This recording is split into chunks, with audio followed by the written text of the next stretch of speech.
Now, before I get to my panel, it would be remiss of me not to wish all of you a very happy Chinese New Year. May the horse be with you. Am I doing this right? Oh, and happy Ramadan. I'll circle back to that if we survive the horse. Our political class were galloping last week to promote the year of the horse. If only the PM would promote the year of lower interest rates with as much gusto. Happy Lunar New Year. Right around our country, families, friends and communities will be celebrating tradition and looking to the future with optimism. To all Australians celebrating Lunar New Year, may the year of the horse bring you happiness, prosperity and success. Optimism, prosperity, success.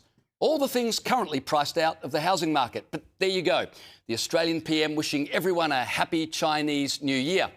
I can't wait until April 25 when Xi Jinping posts videos celebrating Anzac Day. If the PM wants to post videos about China, maybe he could update us on the Port of Darwin.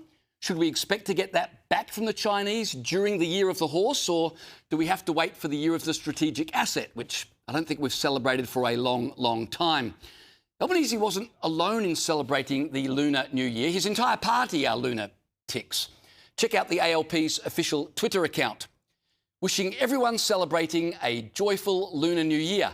May the year of the horse bring abundant health, good luck and prosperity to you and your loved ones. Or, if you prefer the literal translation, Happy Ethnic Celebration Day number 74. Please enjoy this generic, insincere message as we attempt to gain favour and your vote. While the Labor Party posted their appreciation of the Chinese zodiac, do you know what they posted on Australia Day? Nothing. Not a word. Well, actually, that's not quite true. They did post this on January 26. To all those working today, you deserve proper penalty rates for giving up your public holiday. That's why we'll always protect your weekend and public holiday pay. They couldn't even call the public holiday Australia Day.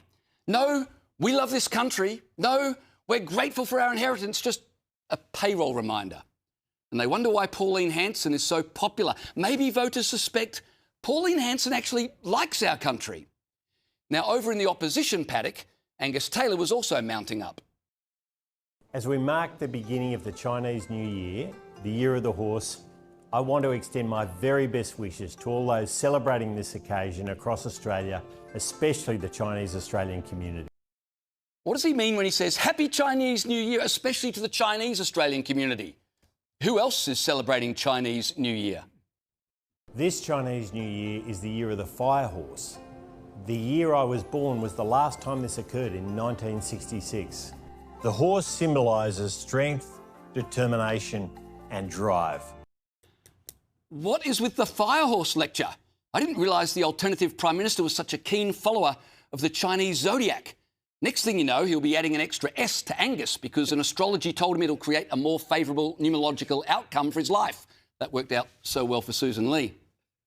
On behalf of the Liberal Party, I wish you and your family health, happiness and success in the Year of the Horse.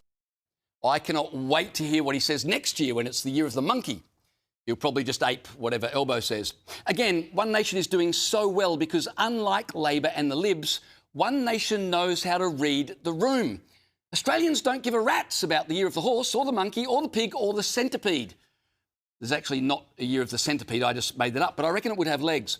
Last time I checked, Angus Taylor's video had been viewed more than 14,000 times and received just over 200 likes. Australians aren't voting for this stuff. No sooner had Australian political leaders gloried in the Chinese New Year than they were celebrating Ramadan. Here's Assistant Minister for Multiculturalism, Julian Hill. It is the holy month of Ramadan. One of the tenets of Islam is to fast during the month of Ramadan. But those first few days of fasting over the month can be a little bit rocky. People, their bodies getting used to not eating and drinking during the day as part of that spiritual process. So be kind to them today. Where would we be without government ministers instructing us on Islamic spiritual disciplines? Anthony Albanese attended a Ramadan celebration in Melbourne at the weekend. How good's this country? We've got all of these celebrations and we're stronger for the fact that our country celebrates and respects all. Tell that to the Jews who, if they dare to celebrate Hanukkah, do so behind bollards and under armed guard. Tanya Plibersek wasn't missing the Ramadan party. No, she posted on Twitter, and I quote, "Ramadan nights in Lakemba are one of Sydney's great traditions." Yeah, Christmas is one of Sydney's great traditions. She posted nothing about that. Easter is one of Sydney's great traditions. She posted nothing about that either. And Australia Day is one of Sydney's great traditions. And again, she posted nothing about that.